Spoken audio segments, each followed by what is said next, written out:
in this video you'll be seeing the Petrified Forest National Park. In the Petrified Forest National Park, you'll be seeing petrified trees.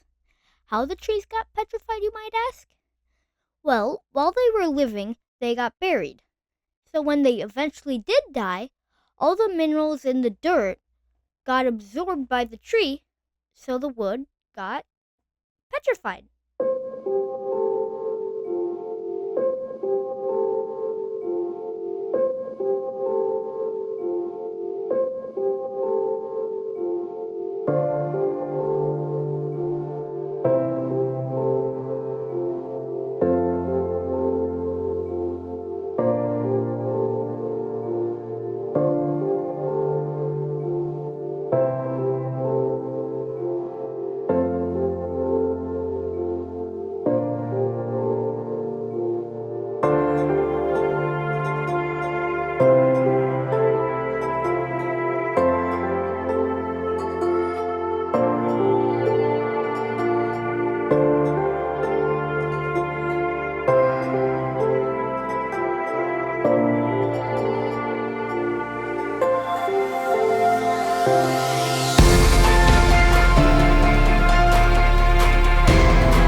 Please like and subscribe. Thank you for watching.